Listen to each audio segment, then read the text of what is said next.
मीरा जो थी वो पूर्व जन्म में माधवी नाम की गोपी थी। जब भगवान श्री कृष्ण प्रकट हुए थे उस समय, अच्छा अच्छा, उस समय गोपियों का जो समूह था उसमें एक माधवी नाम की गोपी थी, वो मीराबाई थी। उनका विवाह भगवान के एक मित्र के साथ हुआ था। तो जब विवाह हुआ उनकी माँ ने उनको कह के भेजा था कि तुम जा रही हो, अपने पातिव्रत धर्म का पालन करना, अपने पति के अलावा किसी को मत देखना। तो वो बोली मैं क्यों देखूंगी, हाँ। मैं अपने पति को देख। बोले नहीं, तुम जिस नगर में जा रही हो वहां एक है, उसको जो देख लेता है ना वो उसी का ही हो जाता है। हाँ। बोले कौन है वो? बोले तुम्हारे पति का ही सखा है कृष्ण, उसको मत देख लेना। हाँ। कहीं तुमने अपना मुख दिखा दिया और या तुमने उसको देख लिया, तुम अपने पति को छोड़ दोगी, उसी के गुण गाओगी। तो तब तो माधवी वो राम राम राम राम, ऐसा भी होता है? बोले हाँ। बोले मैं गांठ बांधती हूँ अपनी साड़ी में, नहीं देखूंगी, देखूंगी नहीं उसको। तो वचन देके आई थी अपनी माँ को माधवी। जैसे वो आई डोली वृंदावन, ठाकुर जी को पता चला उनके सखा का ब्याह हुआ है जी। और बहू आई है नई। उस समय ठाकुर जी होंगे 4 वर्ष के, हाँ। 3-4 वर्ष के, 3-4 वर्ष के ठाकुर जी से बताओ इतने इनसिक्योर और सब लोग। तो ठाकुर जी तो मैया से बोले मैया देख मेरे सखा को ब्याह है, अब तू मेरा वो करा दे।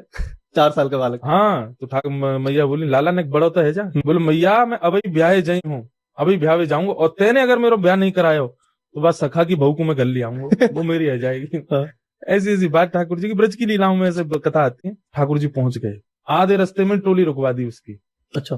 बोले अरे ब्याह कर आया? बोले हाँ। बोले भाभी कहाँ है? बोले भीतर बैठी है वहां में पालकी में। बोले अच्छा नहीं दिखा दे। तो बाहर से उसने बता दिया, अरे सुनो तुम्हारे देवर आए कन्हैया।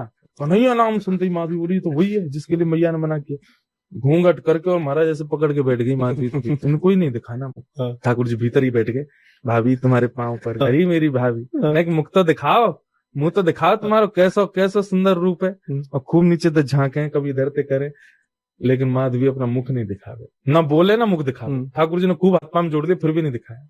ठाकुर जी निकलने लगे बाहर, बोले बड़ो रूप को गुमान है अपने रूप, मेरे रूप को देखवे के काजे 1000 वर्ष तक तपस्या करें लो, लेकिन मैं सहज भाव से या ब्रजमंडल में प्रेमी बन के घूम रहा हूँ और तू मेरे आगे अपने रूप को गुमान कर रही है। जा, या जन्म में तू मेरा मुख देख नहीं पाएगी और एक पूरे जन्म तड़पेगी, तब जाके मेरी प्राप्ति होगी। ठाकुर जी तो ऐसे बोल के चले गए। अब 4 वर्ष की बालक की बात को कौन सीरियसली लेता है? माधवी बोली हम तेरा मुख देखूं, चल भगिया।